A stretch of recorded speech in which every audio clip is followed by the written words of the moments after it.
Ya, saya bersyukur pada Tuhan pagi hari ini boleh ada di tengah-tengah saudara berbagi firman Tuhan dalam rangkaian bicara tentang 7 titik keselamatan di kayu salib. Ya, kita dalam rangka menuju pada peringatan yang puncak Jumat Agung dan Paskah bulan April nanti. Ini minggu yang kedua, ya, bicara tentang 7 titik janji keselamatan di atas salib, dan tema kita adalah Yesus dalam garis Yehuda. Minggu lalu Yesus sebagai keturunan perempuan berdosa, ya, satu karya Tuhan yang begitu ajaib, boleh memakai manusia berdosa yang tidak layak tapi justru untuk menyelamatkan manusia berdosa. Saudara, kita membaca 1-2 bagian firman Tuhan, ya. Bagian yang pertama menghubungkan garis Yehuda tersebut di dalam diri Tuhan Yesus, yaitu diambil dari Injil Matius. Pasal yang pertama, silsilah Tuhan Yesus, tidak kita baca seluruhnya, nanti saudara boleh ambil waktu di rumah baca seluruhnya. Kita baca dari ayat 1 sampai dengan ayat yang ke-6. Matius pasal yang pertama, ayat 1 sampai dengan yang ke-6, saya mulai. Inilah silsilah Yesus Kristus, anak Daud, anak Abraham. Abraham memperanakan Ishak, Ishak memperanakan Yakub, Yakub memperanakan Yehuda dan saudara-saudaranya. Yehuda memperanakan Peres dan Zerah dari Tamar. Peres memperanakan Hesron, Hesron memperanakan Ram, Ram memperanakan Aminadab, Aminadab memperanakan Nahason, Nahason memperanakan Salmon, Salmon memperanakan Boas dari Rahab, Boas memperanakan Obed dari Rut, Obed memperanakan Isai, ayat yang ke-6, Isai memperanakan Raja Daud. Sampai di situ saudara pembacaan bagian Matius ini. Nanti kalau diteruskan dari Daud turun-temurun, Salomo dan seterusnya sampai kepada Maria, ibu Yesus. Ya, garis keturunan dari Yehuda. Yesus dihubungkan dengan Yehuda, ya. Dengan cikal bakal Israel Abraham, dengan salah satu tokoh yang paling penting di dalam sejarah Israel, Raja Daud, dan kemudian Yesus. Bacaan yang kedua kita akan ambil dari Perjanjian Lama, kita menelusuri Yehuda sekarang, ya. Kejadian pasal 49. Kejadian pasal 49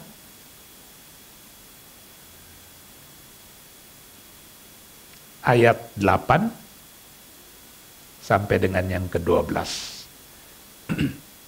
Kejadian pasal 49 ayat 8 sampai dengan yang ke-12, saya ajak kita baca bergantian. Ya. Saya baca ayat yang ke-8, saudara-saudara sekalian baca ayat yang ke-9 dan seterusnya sampai dengan ayat yang ke-12 akan kita baca sama-sama. Jadi yang genap saya, yang ganjil, saudara-saudara sekalian, nanti ayat yang terakhir 12 kita baca sama-sama. Yehuda, engkau akan dipuji oleh saudara-saudaramu, tanganmu akan menekan tengkuk musuhmu, kepadamu akan sujud anak-anak ayahmu. Yehuda adalah seperti anak singa, setelah menerkam engkau naik ke suatu tempat yang tinggi, hai anakku. Dia meniarap dan berbaring seperti singa jantan, atau seperti singa betina. Siapakah yang berani membangunkannya? Tongkat kerajaan tidak akan beranjak dari Yehuda, ataupun lambang pemerintahan dari atas kaki, dari antara kakinya, sampai dia datang yang berhak atasnya, maka kepadanya akan takluk bangsa-bangsa. Dia akan menambatkan keledainya pada pohon anggur, dan anak keledainya pada pohon anggur pilihan. Dia akan mencuci pakaiannya dengan anggur, dan bajunya dengan darah buah anggur. Bersama-sama, matanya akan merah karena anggur, dan giginya akan putih karena susu. Saudara yang dikasih dalam Tuhan Yesus Kristus, bagian ini adalah berkat dari Yakub yang sudah tua, yang sebentar lagi akan meninggal, sudah di tanah Mesir, di Goshen, memberkati atau menyatakan berkat kepada 12 putra-putranya, ya. Dan Yehuda, berkat bagi Yehuda ada di bagian ini. Saudara, kita mau belajar bersama-sama, ya. Bagaimana memahami Yesus dalam garis Yehuda sebagai satu bagian dari janji keselamatan Allah. Bagaimana kita memahami tentang Yehuda? Di sini dikatakan kalau kita baca bagian ini, saudara, Yehuda ini merupakan salah satu suku yang penting dari 12 suku Israel. Dia bukan anak sulung, anak sulungnya Ruben. Lalu Lewi, Simeon dan Lewi.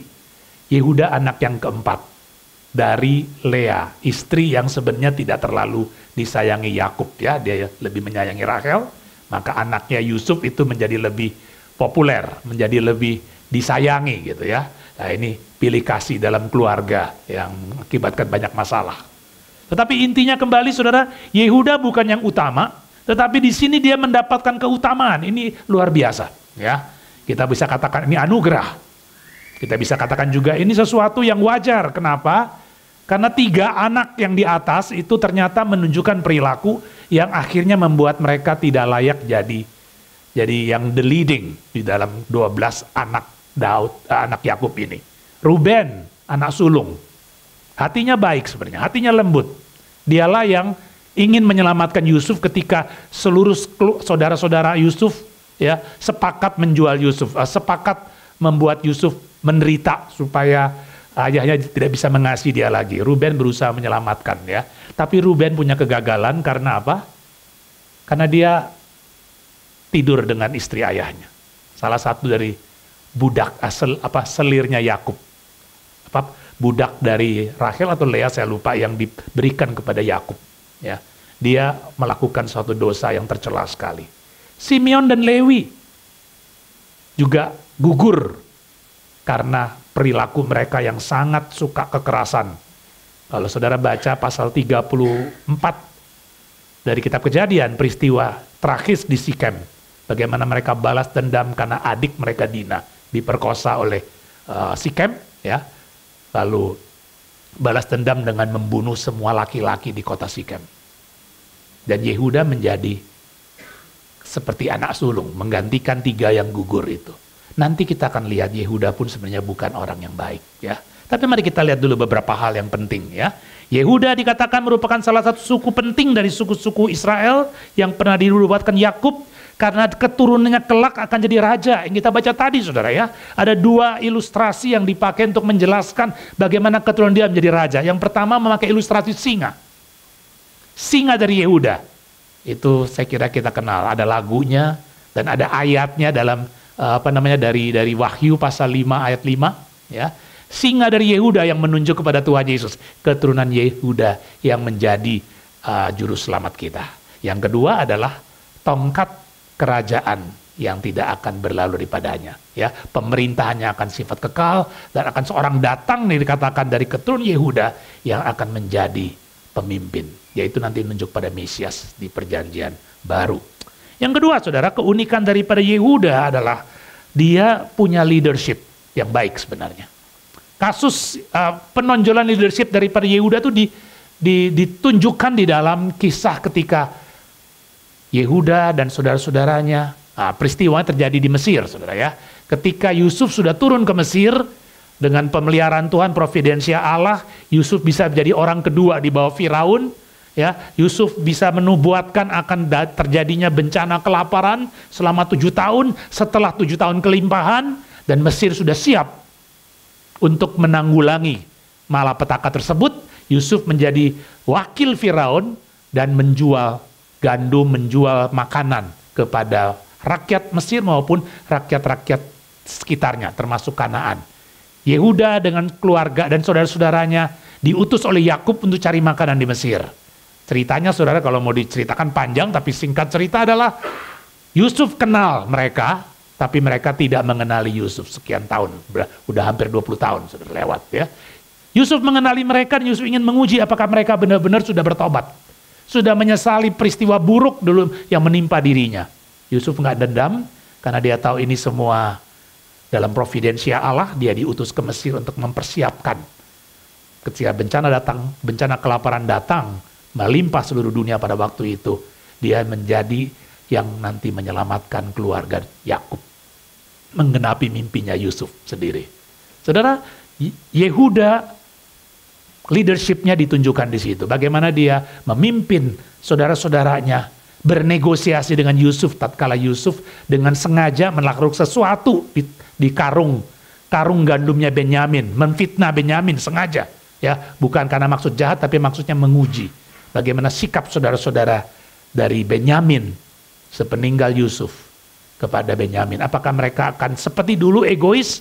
Ini anak kesayangan Bapak sudah disingkirkan, kita tidak akan dianaktirikan lagi, atau mereka akan punya solidaritas yang tinggi? Dan Yehuda menjadi seorang yang menunjukkan leadership yang baik sekali, ya. Leadership yang bukan cuma memimpin, tapi juga yang mencoba mencari jalan tengah, negosiasi dengan Yusuf. Dan akhirnya Yusuf yakin ini saudara-saudaranya sudah berubah, sudah bertobat, maka kemudian dia memperkenalkan diri. Cerita jadi happy ending, saudara. Yang ketiga, saudara, kalau kita mempelajari keunikan daripada Yehuda, waktu Yehuda sudah jadi suku di zaman Musa, saudara, sampai zaman Yosua, Yehuda menjadi suku yang terbesar. Ketika sensus diadakan di kitab Bilangan, pasal 1 maupun nanti diulang pasal 26, generasi pertama yang ikut Musa keluar dari Mesir, maupun generasi kedua, anak-anak dari generasi pertama yang diizinkan Tuhan akan masuk tanah Kanaan, walaupun bukan oleh bersama dengan Musa, diadakan sensus. Dan dalam kedua sensus yang selang 40 tahun itu kira-kira, saudara ya, ternyata suku Yehuda tetap suku yang terbanyak di antara 12 suku yang ada. Dan suku yang di depan ketika barisan mereka menuju tanah Kanaan, ya, yang diaturkan oleh Tuhan. Jadi suku Yehuda memang suku yang leading, saudara. Lalu kita masuk kepada hal yang berikutnya. Tadi saya sudah sempat jelaskan sedikit. Suku Yehuda inilah nanti dipakai sebagai menurunkan Mesias, Yesus dalam garis Yehuda. Gambaran dipakai tadi adalah, saudara, singa. Singa dari Yehuda. Kalau kita baca kembali, saudara, ayat yang tadi sudah kita baca, ayat 9, Yehuda adalah seperti anak singa. Setelah menerkam, engkau naik ke suatu tempat yang tinggi, hai anakku. Ia meniarap dan berbaring seperti singa jantan atau seperti singa betina. Siapakah yang berani membangunkannya? Saudara, ilustrasi singa itu melambangkan kekuatan, keperkasaan, melambangkan suatu siap untuk menyerang, siap untuk berperang. Bisa dipakai positif, bisa dipakai negatif, ya. Bisa dipakai negatif. Setan, iblis itu seperti singa yang mengaum-ngaum, siap memangsa orang-orang yang tidak dekat dengan Tuhan, ya. Iblis bisa seperti singa yang menyerang, tapi secara positif singa dipakai untuk bicara tentang keperkasaan yang Tuhan berikan kepada keturunan Yehuda yang nanti menunjuk kepada Mesias. Wahyu 5 ayat 5, saudara. Mari kita lihat Wahyu 5 ayat 5. Di kitab Wahyu yang menggambarkan tentang bagaimana sang anak domba. Saudara, kalau saudara baca Wahyu, ya, saudara akan menemukan satu penjelasan yang sangat unik. Ya, ayat 5 bicara begini. Lalu berkatalah seorang dari tua-tua itu kepadaku, jangan engkau menangis, sesungguhnya singa dari suku Yehuda, itu tunas Daud, telah menang sehingga ia dapat membuka gulungan kitab itu dan membuka ketujuh meterainya. Saya lanjutkan ke ayat 6, saudara, karena ini dikombinasikan untuk melihat keunikannya. Maka aku melihat di tengah-tengah takhta dan keempat makhluk itu, dan di tengah-tengah tua-tua itu berdiri seekor anak domba, yang seperti telah disembelih. Bertanduk 7 dan bermata 7, itulah ketujuh roh Allah yang diutus ke seluruh bumi. Lalu datanglah anak domba itu, ayat 7, maaf tambahkan lagi ya, dan menerima gulungan kitab itu dari tangan dia yang duduk di atas takhta ini. Suatu gambaran sorgawi tentang bagaimana Allah berdaulat atas dunia ini dan menyelamatkan dunia ini lewat siapa? Keturunan Yehuda, singa dari Yehuda, keperkasaannya. Tetapi pada saat yang berikutnya adalah dia anak domba yang sudah disembelih. Dia adalah anak domba yang naik ke atas kayu salib. Keperkasaannya untuk menyelamatkan dunia. Kerajaannya yang akan dibangunkan untuk kembali menguasai dunia sebagai milik Allah. Yang sudah terjual di bawah kuasa dosa. Tapi kejadiannya lewat karya kayu salib. Lewat kematian. Ini nanti paradoks yang unik, yang nggak ada duanya, saudara. Bahkan melampaui keagungan daripada nenek moyangnya Yesus sendiri. Baik Yehuda yang sedang kita bahas, nanti kita akan lihat Daud dan beberapa raja dari kerajaan Yehuda. Yang raja-raja agung, raja-raja yang besar semua, pada zamannya memiliki satu prestasi tersendiri. Tetapi tidak ada yang bisa mengalahkan prestasi dari sang anak domba yang disembelih, singa dari Yehuda. Saudara kembali kepada Kejadian 49 tadi, ya. Setelah bicara tentang dialah singa yang melambangkan kekuatan, melambangkan semangat, melambangkan keberanian untuk berperang, maka kemudian ayat 10, ya, ilustrasi yang kedua berkaitan dengan keturunan Yehuda yang nanti menunjuk kepada Mesias, yaitu tongkat kerajaan, lambang pemerintahan, dan dari keturunan Yehuda akan datang seorang raja, menunjuk kepada siapa, saudara? Ultimately, ya, paling ujung menunjuk kepada Tuhan Yesus, ya, menunjuk kepada Tuhan Yesus. Tetapi sebelumnya, saudara, itu bisa menunjuk kepada beberapa keturunan lainnya, keturunan Yehuda yang kemudian menjadi raja. Raja pertama dari Yehuda atau raja pertama dari Israel yang bersatu setelah Saul adalah Daud. Daud adalah seorang raja yang luar biasa, saudara. Ya, dia yang mengkonsolidasikan Israel setelah Saul, raja yang gagal karena tidak taat pada Tuhan. Daud bukan raja yang sempurna, ada dosa, keturunan perempuan berdosa juga, tetapi Tuhan pakai Daud karena kesetiaan Daud, dan dia menjadi salah satu raja yang punya prestasi tinggi. Konsolidasi militer, konsolidasi mempersatukan seluruh wilayah Israel yang dulu pernah dinubuatkan kepada Abraham oleh Yahweh sendiri, dan sekarang terwujud pada zaman Daud. Dari Daud lahir Salomo. Salomo juga seorang raja agung, saudara. Keagungannya apa, saudara? Keagungan Salomo adalah dia raja yang meneruskan, ya, keadaan makmur, keadaan damai yang sudah dihasilkan oleh Daud karena konsolidasinya. Dan kemudian zaman Salomo disebut sebagai zaman keemasan karena pada masa itulah kebudayaan, hikmat, ya, arsitek berkembang di Israel. Bangunan megah bait Allah yang melambangkan kemuliaan Allah yang walaupun kemudian disalahgunakan, disalah mengerti. Seolah-olah itu jadi simbol Allah pasti hadir memberkati Israel walaupun sebenarnya mereka kemudian tidak setia sama Tuhan. Tapi Salomo mencatat sejarah sebagai raja paling berhikmat. Prestasinya di tengah-tengah dunia yang damai adalah sastra hikmatnya, pembangunannya, ya, kesejahteraan masyarakatnya sampai mendunia. Lalu sudah ada dua raja lagi yang ingin saya sebutkan dalam konteks keturunan Yehuda. Yang ketiga adalah Hizkia, ya. Di antara raja-raja Yehuda tidak banyak raja yang setia sama Tuhan. Ada raja yang jahat juga, ada seperti Manasye, Amon, dan beberapa raja lain yang tidak setia sama Tuhan. Tetapi Hizkia adalah salah seorang raja yang menyatakan percayanya kepada Tuhan. Kalau saudara membaca kisah Hizkia, mungkin di pasal 18-19 kitab 2 Raja-Raja, kalau saya tidak salah ingat, ya, 18, 19, 20 sampai 21, ya. Itu raja yang dikatakan ketika Israel utara hancur oleh Asyur, lalu Asyur mulai mengepung Yehuda, Yerusalem, dan dengan kepungan yang begitu dahsyat melemahkan hati rakyat untuk tidak percaya Yahweh, percayanya kepada dewa-dewinya Asyur yang sudah ternyata menang perang. Hizkia membawa semua hal ini ke bait Allah. Dia berdoa pada Tuhan. Dan ada Yesaya pada waktu itu nabi yang Tuhan pakai untuk menguatkan Hizkia. Catatan kitab 2 Raja-Raja mengatakan, sebelum Hizkia, sesudah Hizkia, tidak pernah ada raja yang sedemikian percayanya kepada Tuhan. Jadi Hizkia dicatat sebagai seorang raja yang menaruh kepercayaan seluruh pada Tuhan. Seorang raja yang luar biasa, raja yang agung. Yang terakhir adalah Raja Yosia. Ini adalah buyutnya, anak buyutnya dari siapa namanya? Hizkia, ya. Hizkia memperanakan Manasye, Amon, kemudian Yosia.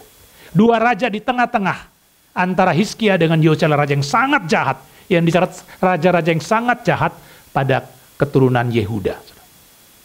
Tetapi setelah Amon lahir Yosia. Dan Yosia dicatat sebagai raja terakhir, boleh katakan, ya, raja terakhir yang diperkenan Tuhan, karena setelah itu keturunannya dia jadi raja yang jahat juga sampai kehancuran Yehuda di tangan Babel. Apa yang dikatakan tentang Yosia? Yosia dikatakan sebagai seorang raja yang membawa Israel balik kepada Tuhan. Dikatakan sebelum Yosia, sesudah Yosia tidak pernah ada raja yang seperti dia, yang berbalik dengan sepenuh hatinya, meninggalkan dosa, meninggalkan penyembahan berhala, meninggalkan segala kenajisan untuk berpaling sepenuhnya kepada Tuhan. Dia raja yang dihormati, raja agung. Jadi saudara, ada 4 raja keturunan Yehuda: Daud, Salomo, Hizkia, Yosia, masing-masing punya keunikan, masing-masing punya keberhasilan, masing-masing punya prestasi sebagai raja, dan semua hal-hal positif mereka lakukan walaupun mereka tetap raja yang lemah, ya. Daud tergelincir dengan dosa Betsheba, lalu pernah sombong dengan buat sensus. Salomo di masa tua menyembah berhala karena perkawinan politik. Di tengah-tengah hikmat Allah yang diberikan kepada dia pakai hikmat duniawi supaya damai seluruh dunia dengan bangsa Israel yang relatif kecil di antara bangsa-bangsa besar seperti Mesir, maka dia melakukan perkawinan politik, ya. Caranya bagaimana? Dia menikahi putri-putri raja dari semua bangsa yang ada. Maka nggak heran istrinya jadi banyak sekali. Tapi ini perkawinan politik. Ini bukan caranya Tuhan. Tuhan yang menjanjikan damai sejahtera, kalau kamu takut akan aku, musuhmu pun akan kujadikan sahabat. Atau musuhmu tidak bertahan melawan kamu. Tapi sayangnya Salomo memakai pendekatan yang salah. Ya, perkawinan politik yang menyebabkan akhirnya apa? Istri-istri asing yang harus datang ke istananya dia, membawa juga berhala-berhala dari bangsa-bangsa asing, bangsa-bangsa kafir, yang akhirnya membuat Salomo jatuh. Hizkia, seorang raja yang menaruh percaya sama Tuhan. Tapi sayangnya setelah dia sukses, setelah Asyur pergi, lalu datang Raja Babel, utusan Raja Babel, menengok. Hizkia seolah-olah merasa ini jasanya dia. Dia bangga menunjukkan kekayaan kerajaan Yehuda, dan itu menjadi satu kelemahan dia. Yosia, raja yang terakhir yang disebutkan tadi, juga seorang raja yang sangat berhasil, yang sangat berbalik dari Tuhan, tetapi di akhir hidupnya dia buat blunder juga. Yaitu ketika dia tanpa, dalam tanda petik, restu dari Tuhan, menantang Firaun, ya, Firaun Neko dari Mesir, ketika Firaun itu sedang keluar bawa tentara pasukan, sedang menyerbu ke wilayah timur. Dia berani untuk melawan dan akhirnya dia mati konyol di situ. Saudara, keempat raja keturunan Yehuda yang sebenarnya kalau waktu membaca Kejadian 49 tanpa baca Perjanjian Baru, kita nggak tahu bahwa hubungannya ini menunjuk pada Tuhan Yesus. Belum tahu. Kita bertemu dengan Daud. Apakah mungkin Daud yang menggenapi nubuat Kejadian 49? Daud tidak menggenapi itu. Apakah Salomo? Apakah Hizkia? Apakah Yosia? Jawabannya tidak, saudara. Karena jawabannya ada pada Tuhan Yesus. Kenapa pada Tuhan Yesus? Karena justru keunikannya, walaupun tidak ada ditulis dalam nubuat Yehuda, tapi dirangkum di dalam Wahyu. Karena singa dari Yehuda itu adalah anak domba yang tersembelih. Maka saudara, titik janji keselamatan di kayu salib, garis keturunan Yehuda. Yesus sebagai garis keturunan Yehuda. Maafkan ini baju baru jadi belum pas gitu, ya. Saya lepas saja ya, nggak apa-apa ya. Ini pertama kali saya pakai soalnya.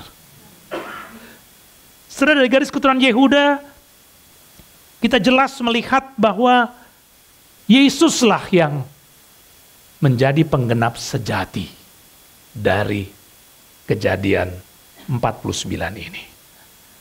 Dan Yesus itulah yang kemudian menjadi Mesias itu. Saudara, yang menarik sekali di sini adalah, sebentar, saya kehilangan bahan saya sedikit, poinnya. Oke. Apa yang menjadi keunikan Tuhan Yesus, saudara? Dia datang sebagai raja, dan kalau kita ingat waktu Yesus datang ke dalam dunia mulai pelayanannya, dia selalu mengatakan, bertobatlah, kerajaan Allah sudah dekat, kerajaan Allah sudah datang. Kerajaan Allah sedang datang. Itu semasa dia hadir di dalam pelayanan dia sebagai anak manusia. Ya, dia datang mengingatkan bahwa aku datang untuk membawa kerajaanku. Dan orang-orang yang memiliki pengharapan perjanjian lama, ketika mereka di zaman perjanjian lama harus mengalami pil pahit, tentu karena dosa mereka Tuhan hukum mereka dengan pembuangan ke Babel. Kerajaan yang utara 10 suku itu porak-poranda oleh Asyur.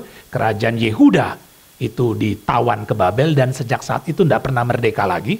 Ya, sampai zaman Tuhan Yesus mereka sedang dijajah oleh Romawi.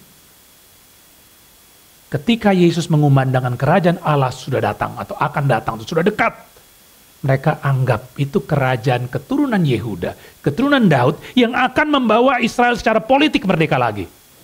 Tapi Yesus mengatakan kerajaanku, kerajaan yang akan didirikan Allah lewat aku, itu bukan kerajaan politik, itu kerajaan yang bersifat rohani. Yang walaupun nanti ketika kerajaan itu didirikan, semua aspek kehidupan termasuk politik, ekonomi, kesejahteraan sosial, semuanya akan di-cover. Itu gambaran, saudara kalau lihat ayat 11 dan 12 dari Kejadian 49. Keledai yang dikatakan ditambatkan di pohon anggur, lalu bisa minum anggur. Sehingga dikatakan matanya merah seolah-olah mabuk. Ya. Bukan mabuk yang disoroti, tapi disoroti adalah keledai yang bukan itu minumannya. Ya. Dan minuman anggur itu bukan minuman yang murah, tapi pada saat kerajaan mesianik yang begitu limpah membawa damai sejahtera yang sejati, maka terjadi satu kelimpahan yang luar biasa, sehingga keledai pun bisa menikmati anggur. Itu ya, pemahamannya seperti itu, saudara. Kembali kepada Yesus. Jadi Mesias, dia sebagai Mesias yang datang dari garis keturunan Yehuda. Dan orang-orang yang menyaksikan Yesus pembuat mujizat, menyatakan pengajaran yang penuh otoritas, menyangka dialah keturunan Yehuda yang akan menjadi seperti Daud, atau mungkin seperti Hizkia, atau mungkin seperti Salomo, atau seperti salah satu raja Yehuda yang agung. Tapi Yesus mengatakan kerajaan bukan dari dunia ini. Kerajaanku kerajaan yang bersifat rohani, dan aku datang tidak untuk menunjukkan keperkasaan secara militer, secara duniawi.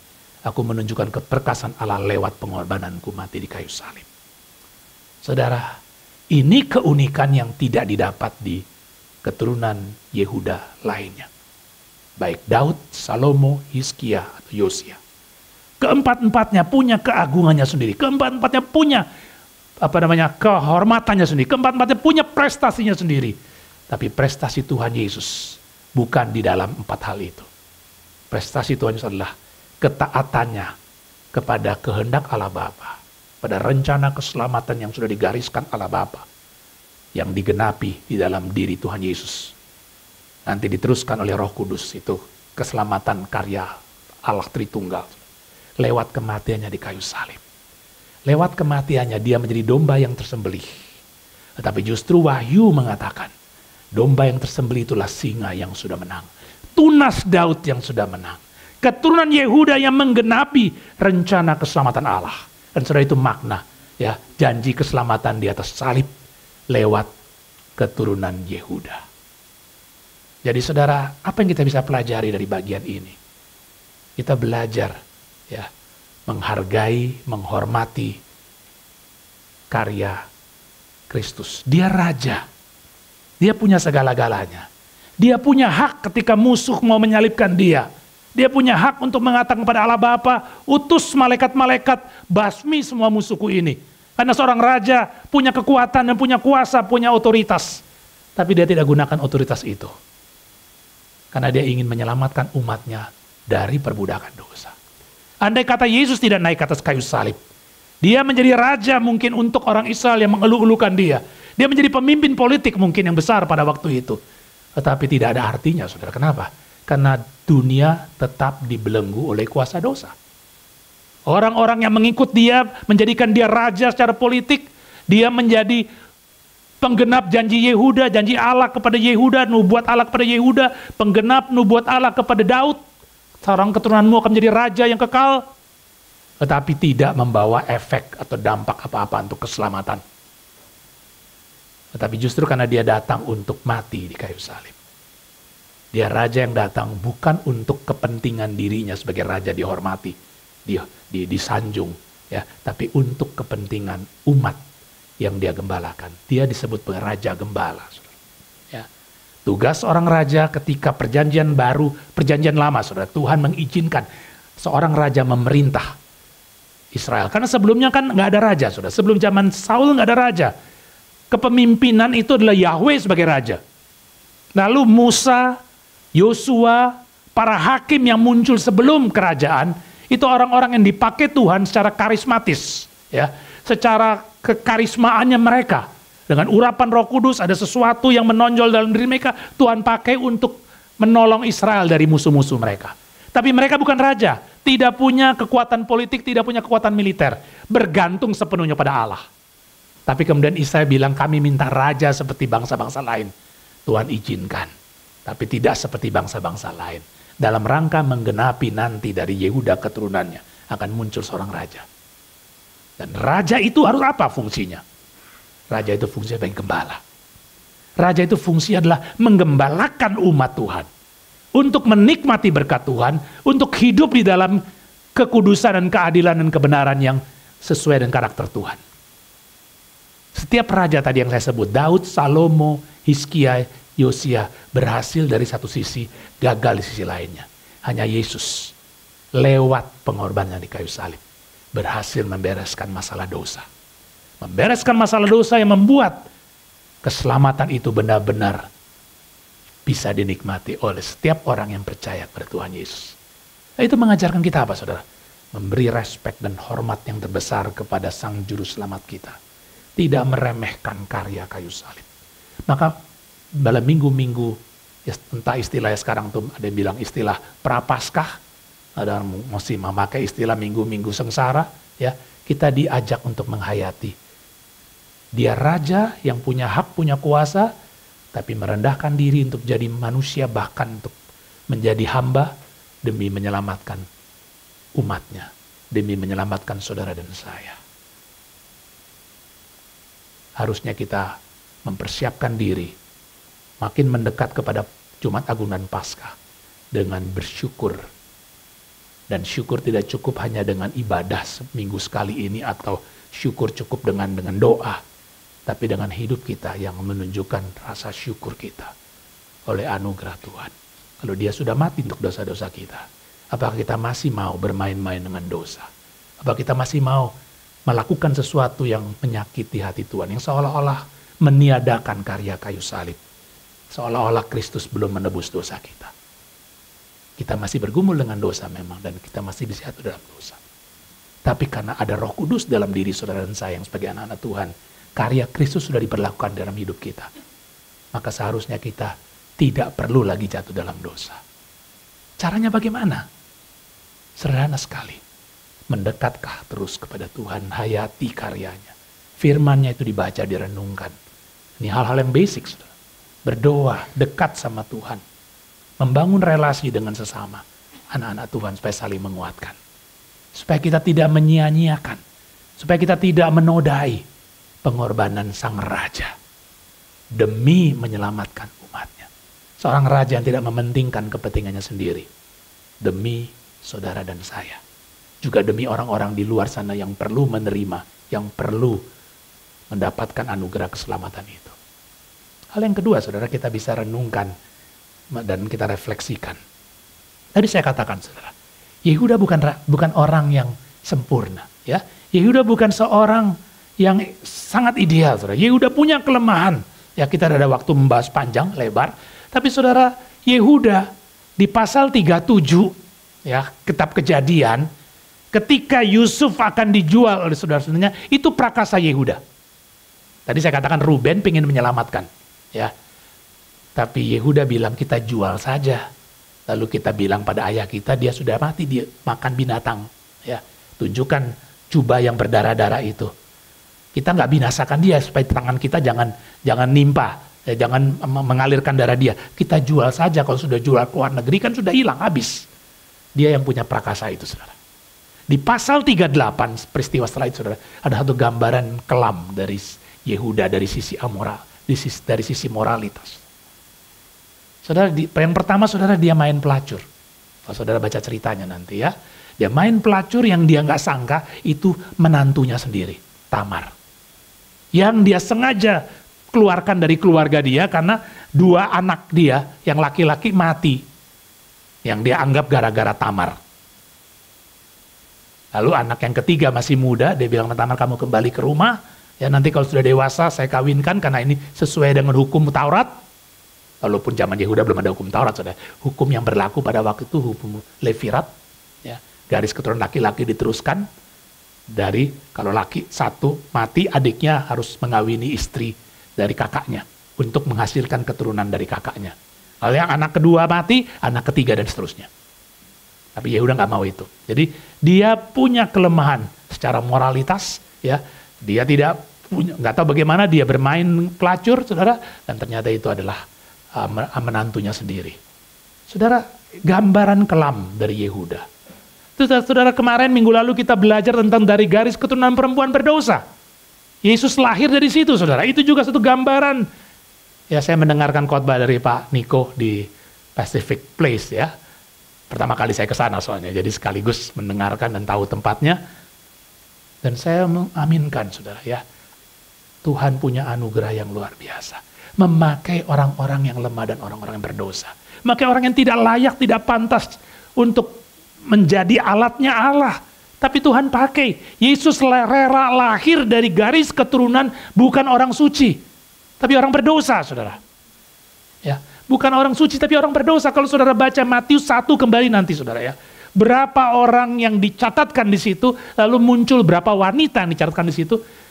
Boleh kata, wanita-wanita itu orang-orang berdosa, saudara. Berdosa dalam arti moral maupun berdosa dalam arti bukan umat Israel. Contohnya Rahab, saudara. Tadi kalau kita baca ada Rahab kan? Siapa Rahab itu? Kalau baca kitab Yosua, Rahab mungkin adalah mucikari, kepala dari satu rumah bordil, ya, yang menyembunyikan memang 2 pengintai dari Yosua, ya. Dia seorang pelacur, dia seorang non-Yahudi, kita bisa katakan dan istilah kasar, kafir, tapi Allah pakai Rahab. Tentu Rahab bertobat, ya. Tentu ada syaratnya, Rahab bertobat. Ya, orang berdosa Tuhan bisa pakai, syaratnya bertobat. Ada Tamar, saudara. Karena Tamar walaupun dia menantu yang di-abuse oleh mertuanya, tapi dia juga dengan cara yang licik menipu mertuanya. Dia juga seorang perempuan non-Yahudi, kafir, Tuhan pakai. Ada Ruth, saudara. Kalau kita baca tadi, Boas, ya, lalu Obed, lalu Isai. Boas yang menikahi Ruth seorang perempuan Moab. Orang sebenarnya penyembah berhala, tapi yang bertobat mengikut mertuanya, Naomi. Allahmu menjadi Allahku, bangsamu menjadi bangsaku, Allahmu menjadi Allahku. Itu Ruth yang bertobat. Padahal di dalam hukum Taurat dikatakan orang Israel atau orang Moab tidak boleh masuk ke dalam keturunan ke dalam komunitas orang Yehuda. Ya, saudara, apa yang kita mau katakan? Kita mau katakan adalah dalam memperingati Yesus dalam garis Yehuda, memperingati kayu salib, keselamatan kayu salib. Kita lihat anugerah Tuhan bisa memakai orang dari latar belakang apapun yang tidak pantas secara manusia. Tetapi karena Allah punya anugerah, dia mau pakai. Itu artinya apa, saudara? Buat kita dalam refleksi, di dalam rangka menuju kepada puncak peringatan Jumat Agung dan Paskah. Ya. Tugas kita, kalau kita periksa diri kita sendiri dan menyadari kita juga orang berdosa yang tidak layak, tapi Tuhan selamatkan. Maka tugas kita juga adalah memberitakan Injil dengan tidak membeda-bedakan. Dengan tidak mengatakan ini orang tidak layak, ini orang tidak pantas. Karena begini, karena begitu. Semua karena anugerah Tuhan dan dia berikan tanpa membeda-bedakan. Tugas kita juga memberitakan Injil. Menyaksikan karya kayu salib itu. Supaya lebih banyak orang datang kepada Tuhan. Bahkan orang yang paling dianggap tidak pantas, tidak layak. Justru adalah orang yang Tuhan paling kasihi. Kiranya Tuhan menolong kita. Mari kita berdoa.